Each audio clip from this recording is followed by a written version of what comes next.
Rail मंत्री अश्विनी वैष्णव के अजमेर प्रवास के चलते आज उत्तर पश्चिमी रेलवे मजदूर संघ ने मंत्री का स्वागत कर रेलवे कर्मचारियों की समस्याओं से उन्हें अवगत कराया। साथ ही समस्याओं के निराकरण की मांग के लिए मंत्री को ज्ञापन सौंपा, जिस पर मंत्री ने मांगों पर सकारात्मक कार्रवाई करने का आश्वासन दिया।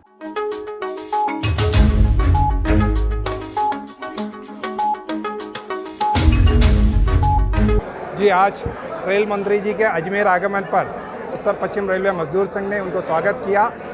रेल कर्मचारियों का सबसे अहम मुद्दों पर ज्वलन समस्याओं को उनको अवगत कराते हुए उनका निराकरण की मांग की, जिसमें सबसे इम्पोर्टेंट इशू ये था कि जो भारत रेल में कार्यरत कर्मचारी जो सेना के तर्ज पर काम कर रहे हैं, उतने ही विषम परिस्थिति में काम कर रहे हैं। प्रतिवर्ष 600 से ज़्यादा कर्मचारी ऑन ड्यूटी शहीद हो जाता है और उससे 3 गुना कर्मचारी चोटग्रस्त होता है। उस परिस्थिति में काम करने वाला उन कर्मचारियों को सेना के तर्ज पर पुराना पेंशन स्कीम से लाभान्वित करने के हमने माननीय मंत्री महोदय से अनुरोध किया।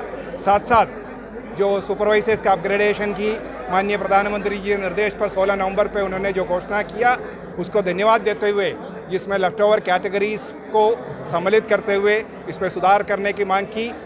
और भारतीय रेल की ट्रैकमैन कर्मचारी जो रीढ़ की हड्डी माना जाता है, उनको 4200 ग्रेड पे, साथ साथ ओटी मंडल चिकित्सालय में जो ओटी में काम करने वाला सहायकों को जो ग्रेड पे 4200 सहित नया पदों का क्रिएशन के लिए जो मनी मैचिंग वैल्यू को समाप्त करना, क्योंकि उत्तर पश्चिम रेलवे में विशेष तौर पर अजमेर मंडल पे बहुत सारे नया कार्य हुआ है। नया कार्यों के लिए नया पदों का सर्जन अति आवश्यक है, जो मैचिंग सरेंडर बिना करने का और रिक्तियों को भरने का, उन तमाम वाइटल इश्यूज़ पे रेल प्रशासन और रेल मंत्रालय के संज्ञान में लाकर निराकरण की हमने अनुरोध किया है। माननीय रेल मंत्री महोदय का अजमेर प्रवास पर north western railway employees union का उन्होंने स्वागत और अभिनंदन किया गया और रेल कर्मचारियों की विभिन्न मांग जो रेल मंत्रालय में काफ़ी लंबे समय से लंबित हैं, उन सभी मांगों को एक ज्ञापन के रूप में प्रदर्शित करते हुए सौंपने का काम किया गया है। और हमने ये मांग की है कि कारखानों का आज उन्होंने निरीक्षण किया तो हमारे अजमेर के कारखाने बहुत सुदृढ़ हैं, उसमें बहुत इंफ्रास्ट्रक्चर मौजूद है। तो हमने इनसे मांग की है कि इस कारखानों को वंदे भारत जैसे रेक देने का काम करें, उन्हें इलेक्ट्रिक पावर की मेंटेनेंस का काम देने का काम करें, और भी अन्य प्रकार के काम यहाँ कारखानों को मिलें तो ये कारखाने सुदृढ़ होने का काम होगा।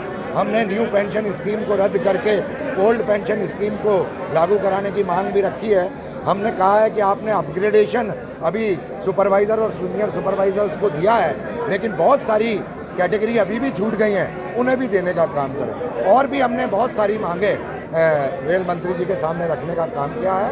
आ रहे हैं राजस्थान विधानसभा 2023 चुनाव में रह गया सिर्फ 1 साल का समय। कौन होगा विधायक उम्मीदवार? स्वामी न्यूज कर रहा है सोशल मीडिया का सबसे बड़ा सर्वे। राजस्थान की 200 विधानसभा क्षेत्र में कौन कर रहा है तैयारी, बताएंगे आप और उस विधानसभा क्षेत्र में रहने वाली जनता, जिससे आपके विधानसभा का क्षेत्र का हो विकास। 15 नवंबर 2022 से रोजाना 2 विधानसभा 1 बजे और दोपहर 3 बजे स्वामी न्यूज के फेसबुक और यूट्यूब पर लाइव देखें। कमेंट बॉक्स में जाकर कमेंट करें और बताएं कौन सी विधानसभा क्षेत्र में रहते हैं आप, कौन है संभावित उम्मीदवार, कौन सी पार्टी से रखता है वो संबंध, जानकारी साझा करें। सबसे पहले प्रारंभ कर रहे हैं हम अजमेर संभाग। यदि छूट गया आपका विधानसभा क्षेत्र, यदि आप उस दिन नहीं रह पाए लाइव, तो हमारे प्ले लिस्ट में जाकर आप उसके कमेंट बॉक्स में जाकर अपने विधानसभा की जानकारी अवश्य डालें।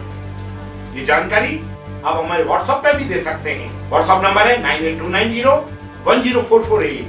देखना ना भूलें, दोपहर 1 बजे और दोपहर 3 बजे।